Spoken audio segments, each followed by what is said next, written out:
Mis padres me echaron a los 18 sin nada. Ahora 11 años después vuelven suplicando. Pero les cerré la puerta.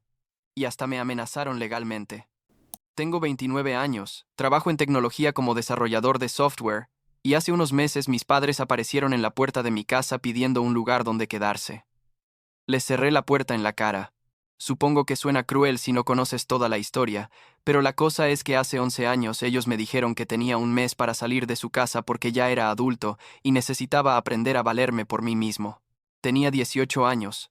Acababa de graduarme de la preparatoria, y básicamente me botaron como si fuera basura, que llevaban años queriendo sacar.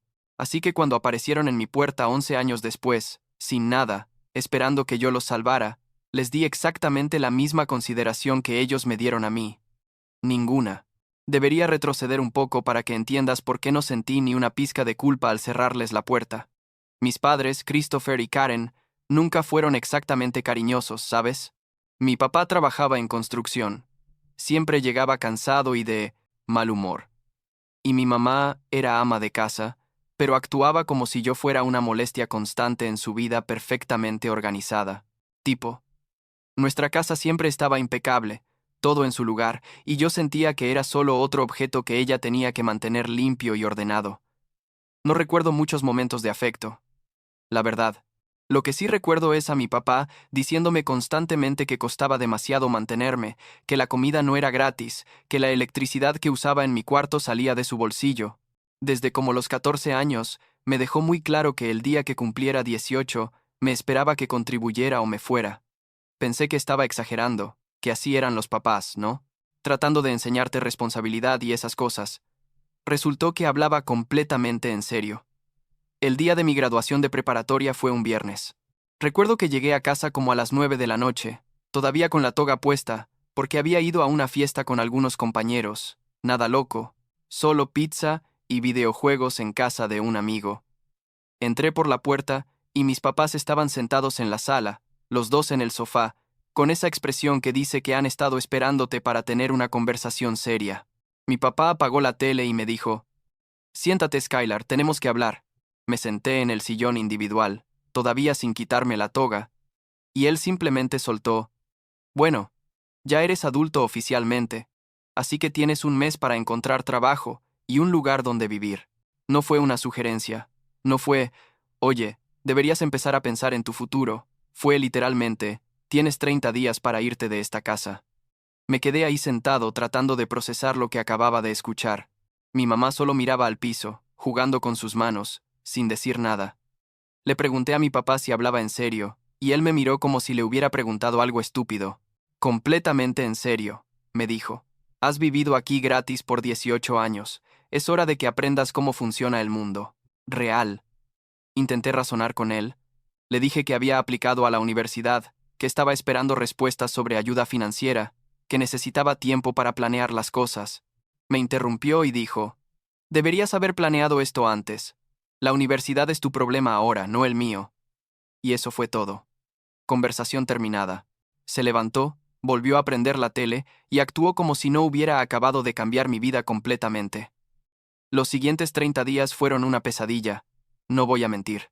Tenía algo de dinero ahorrado de trabajos ocasionales, como $800, lo cual suena bien hasta que te das cuenta de que necesitas depósito, primer mes de renta, y todavía comer después de eso. Apliqué a todos los trabajos que encontré, cualquier cosa que pagara el salario mínimo, y finalmente conseguí un puesto en una tienda de abarrotes, a como 20 minutos en autobús. Pagaban $7.25 la hora, lo cual era básicamente nada, pero era lo único que había conseguido. Encontré un estudio en la parte más fea de la ciudad, $450 al mes, y cuando digo feo, digo que había cucarachas en las paredes. El baño tenía moho negro, y podía escuchar a los vecinos peleando a las 3 de la mañana, pero era lo único que podía pagar, y que no requería historial de crédito o comprobante de ingresos elaborado. El día que me fui, mi papá me ayudó a cargar mis cosas en su camioneta. Y cuando digo mis cosas, digo 2 maletas de ropa, mi laptop vieja que había comprado usada en la preparatoria, y una caja con algunas cosas random tipo mis libros y unos trofeos de cuando jugaba soccer de niño. No me dejaron llevar los muebles de mi cuarto, no me dieron platos, ni sartenes, ni nada para la cocina, nada. Mi mamá salió cuando estábamos cargando la camioneta, Me dio un abrazo rápido, tipo esos abrazos incómodos que das en las bodas a parientes que no conoces, y me dijo, cuídate mucho, Skylar, mantente en contacto. Ni siquiera pude responderle, porque mi papá ya estaba arrancando la camioneta. Me llevó a mi nuevo estudio. Me ayudó a subir las cosas, y luego se fue. No me dio dinero extra, no me ofreció ayuda si la necesitaba, solo, adiós, buena suerte, y eso fue todo. 18 años viviendo con ellos, y así nada más desaparecieron de mi vida. Los primeros meses en ese lugar fueron brutales. Trabajaba turnos de 8 horas en la tienda, a veces más si había horas extra disponibles, y ganaba apenas suficiente para pagar la renta, el autobús y comida. Comía mucha pasta instantánea, arroz, frijoles de lata, cosas que costaran centavos por porción. No tenía muebles más allá de un colchón inflable que compré en Walmart por $30, una mesita plegable de plástico que encontré en la basura de alguien, y una silla que también rescaté de la calle. Mi apartamento era deprimente, la verdad. Las paredes eran beige sucio, la alfombra tenía manchas que preferí no investigar de qué eran, y en invierno hacía tanto frío, que dormía con 3 cobijas y mi chamarra puesta. No tenía calefacción porque no podía pagar la electricidad extra. Me bañaba rápido con agua apenas tibia, porque el calentador de agua estaba medio roto, y el dueño del edificio no lo iba a arreglar.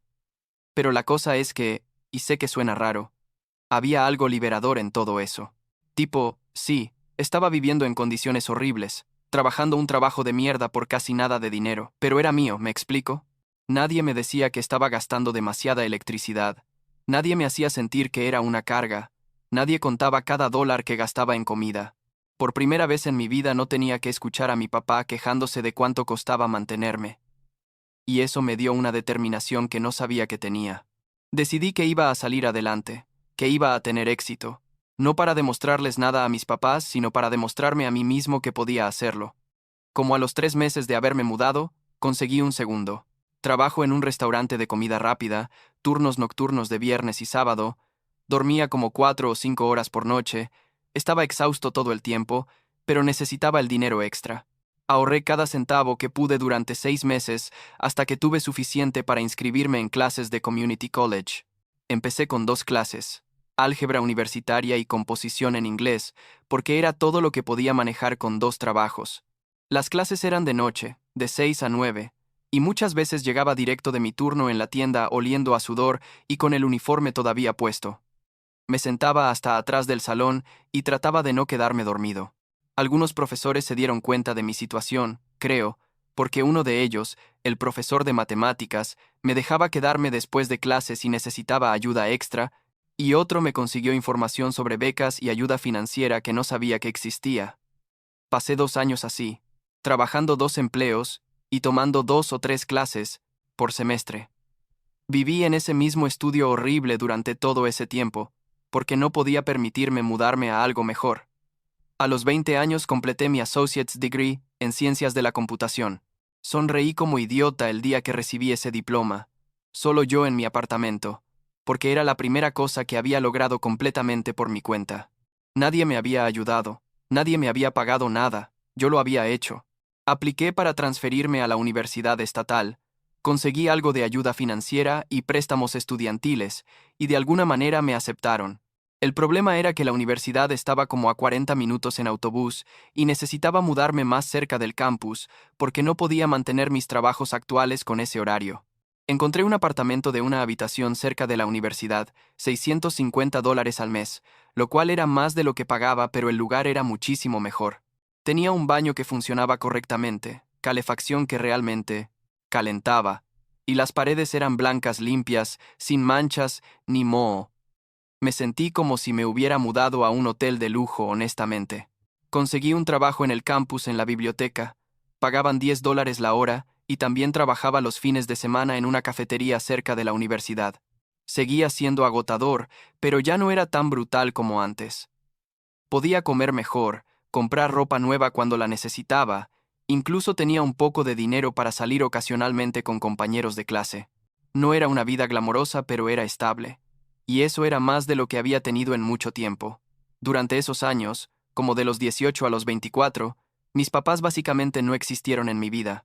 Mi tía Mónica, la hermana de mi mamá, Me mandaba mensajes de vez en cuando preguntando cómo estaba, y yo le respondía brevemente tipo, todo bien, tía, gracias por preguntar. Ella sabía lo que había pasado. Sabía que mis papás me habían votado, y creo que no estaba de acuerdo con esa decisión, pero nunca dijo nada directamente. Mis papás nunca me llamaron, nunca me mandaron mensaje, nunca preguntaron si estaba vivo siquiera. Era como si hubiera dejado de existir para ellos en el momento que salí de su casa, y honestamente, yo también los borré de mi mente. No tenía tiempo ni energía emocional para estar enojado con ellos o extrañarlos o lo que sea. Estaba demasiado ocupado tratando de sobrevivir y construir algo para mí mismo. Me gradué de la universidad a los 24 años, con un título en Ciencias de la Computación y como 40,000 dólares en deuda de préstamos estudiantiles. Suena a mucho, pero comparado con lo que otras personas debían, yo sentía que estaba bien. Lo importante es que tenía un título real y experiencia en programación de los proyectos que había hecho en clase. Empecé a aplicar para trabajos antes de graduarme y conseguí varias entrevistas. El proceso fue estresante. No voy a mentir, porque había muchos candidatos con mejores calificaciones o que habían ido a universidades más prestigiosas, pero yo tenía algo que muchos de ellos no tenían, que era haber trabajado múltiples trabajos mientras estudiaba a tiempo completo. Los empleadores veían eso y les gustaba, les mostraba que sabía trabajar duro y manejar presión. Conseguí mi primer trabajo real como desarrollador junior en una empresa de tecnología mediana. Pagaban 55,000 dólares al año. No suena como mucho dinero para tech, pero para mí era una fortuna absoluta. Era más de lo que había ganado en un año entero, trabajando 2 empleos. Lloré cuando recibí la oferta. Literalmente lloré sentado en mi carro en el estacionamiento después de la entrevista final. Llamé a mi tía Mónica y le conté, y ella estaba tan feliz por mí que también se puso a llorar. Me preguntó si iba a contarles a mis papás, y yo solo dije, no tía, ellos no forman parte de mi vida. Ella suspiró y dijo, entiendo, Skylar, solo cuídate. El trabajo era increíble. Trabajaba con gente inteligente, aprendía cosas nuevas todo el tiempo, y por primera vez en mi vida tenía seguro médico, vacaciones pagadas y un plan de retiro. Me sentía como una persona real, como un adulto funcional. Seguí viviendo en mi apartamento de una habitación por un par de años más porque quería ahorrar dinero agresivamente. Pagaba extra en mis préstamos estudiantiles cada mes, ahorraba para el enganche de una casa, y por primera vez en mi vida tenía un fondo de emergencia. A los 26 años había ahorrado suficiente para el enganche de una casa pequeña en un barrio tranquilo, 2 habitaciones, un baño y medio, nada lujoso, pero era mía. Cuando firmé los papeles en la oficina del notario casi no podía creer lo que estaba pasando. 8 años antes estaba viviendo en un estudio infestado de cucarachas, y ahora era dueño de una casa de verdad con jardín y garaje y todo. Los siguientes 2 años fueron probablemente los más tranquilos de mi vida. Trabajaba, salía con amigos, tenía citas ocasionalmente aunque nada serio, y lentamente arreglaba mi casa y la hacía sentir como un hogar. Compré muebles reales, no cosas de segunda mano o rescatadas de la basura, sino muebles nuevos que elegí yo.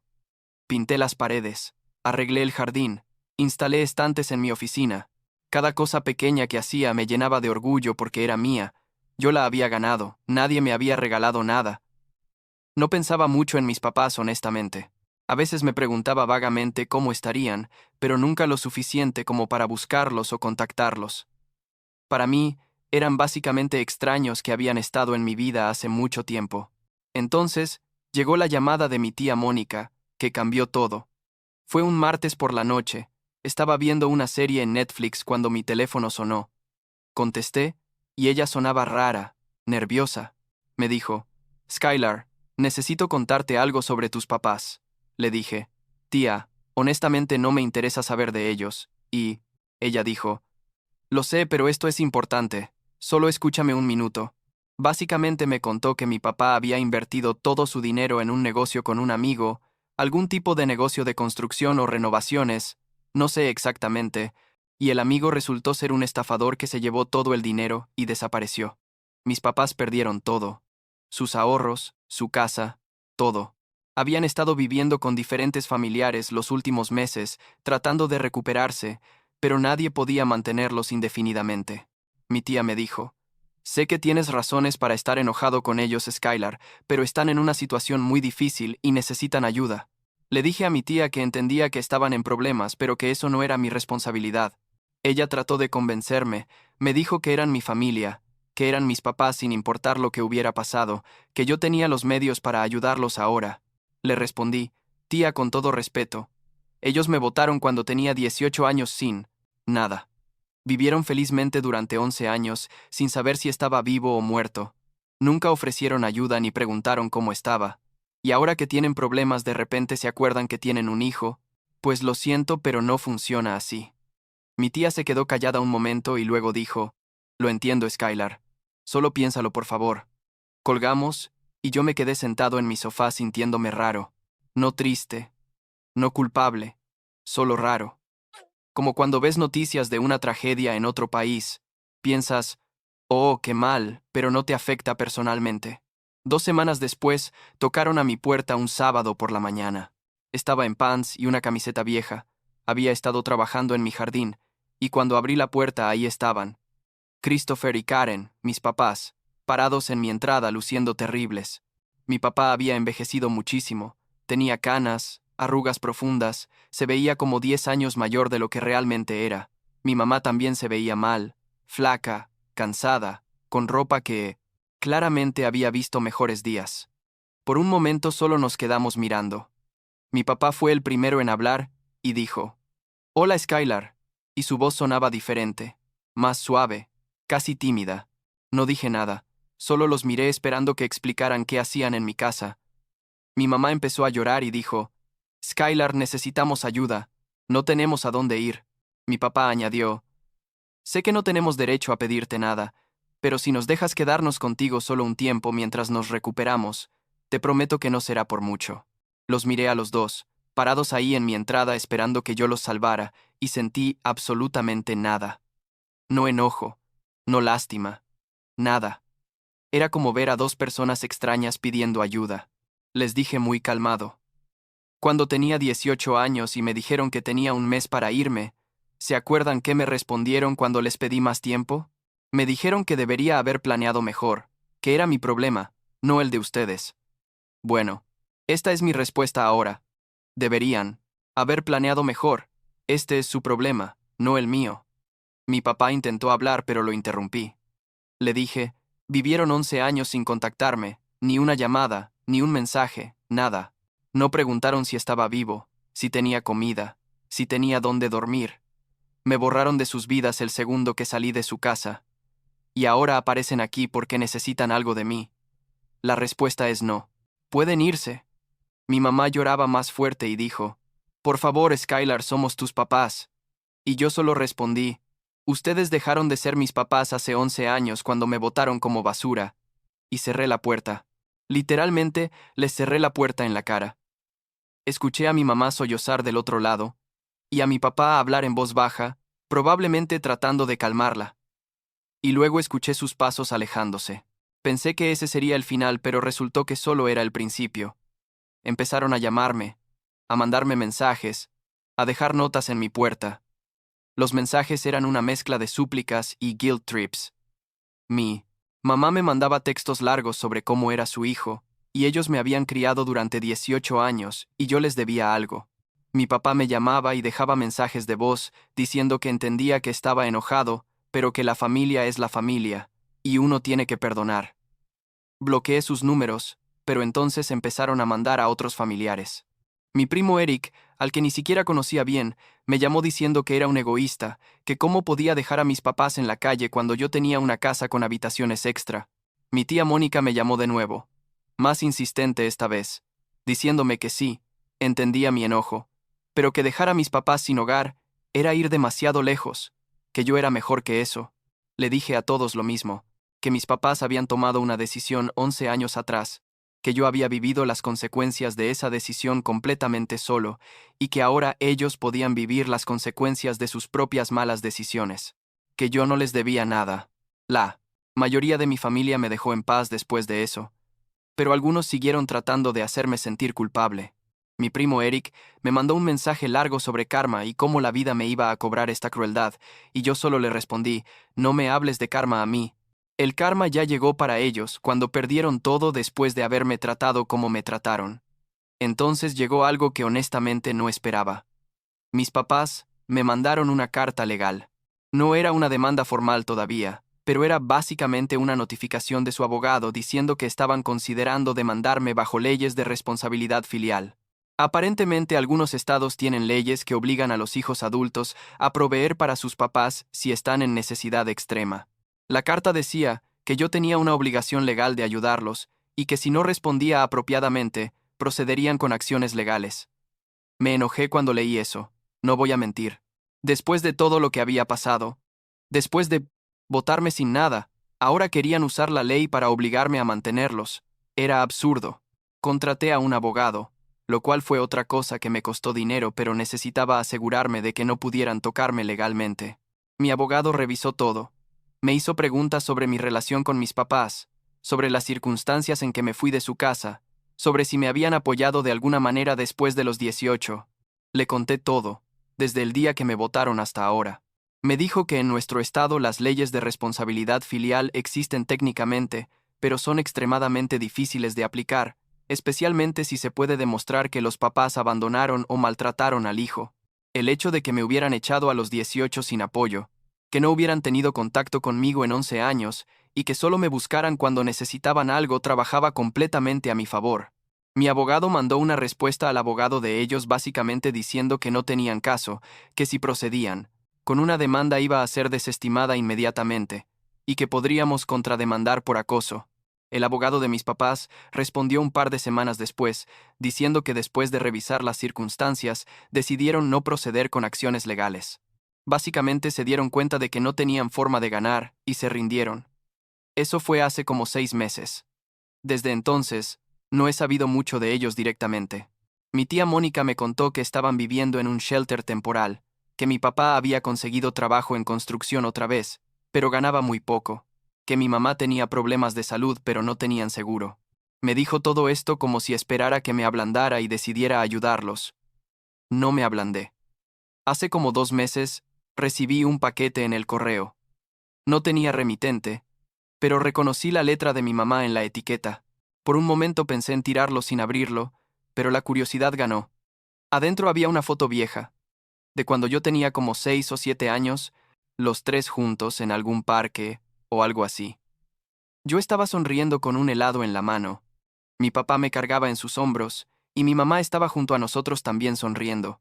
Se veíamos como una familia normal y feliz. También había una nota escrita a mano de mi mamá. Decía algo así como: Skylar, sé que no podemos borrar el pasado y que cometimos errores terribles. No esperamos tu perdón. Pero queríamos que supieras que lamentamos haberte lastimado y que siempre te quisimos, aunque no lo demostráramos bien. Esa foto es de un día feliz, que queremos que recuerdes. Te deseamos lo mejor. Mamá y papá. Leí la nota un par de veces, miré la foto, y la verdad, no sentí mucho. O sea, supongo que era su forma de disculparse sin tener que enfrentarme en persona o admitir específicamente todo lo que hicieron mal. Era una disculpa vaga, y segura que no requería que ellos realmente tomaran responsabilidad. La guardé en un cajón y ahí sigue. No respondí, no los contacté, nada. Parte de mí se pregunta si soy demasiado duro, si debería al menos darles una oportunidad de explicarse mejor o de reconstruir algún tipo de relación, pero luego recuerdo cómo me sentía a los 18 años, solo, asustado, viviendo en ese apartamento horrible, trabajando hasta el agotamiento solo para sobrevivir, y recuerdo que ellos no sintieron nada cuando me hicieron pasar por eso. Ellos pudieron vivir tranquilos sabiendo que me habían abandonado. Entonces yo también puedo vivir tranquilo, sabiendo que ellos están enfrentando las consecuencias de sus decisiones. Mi vida ahora está bien, la verdad. Trabajo en una empresa mejor, me promovieron a desarrollador senior hace unos meses con un buen aumento de sueldo. Estoy pagando mis préstamos estudiantiles agresivamente, debería terminar de pagarlos en un par de años. Mi casa es acogedora, y es exactamente como la quiero. Salgo con amigos, viajo un poco cuando puedo, tengo hobbies, no tengo una familia tradicional, pero tengo gente que me importa y que se preocupa por mí. Gente que estuvo ahí cuando realmente necesitaba ayuda, no como mis papás que solo aparecieron cuando ellos necesitaban algo de mí.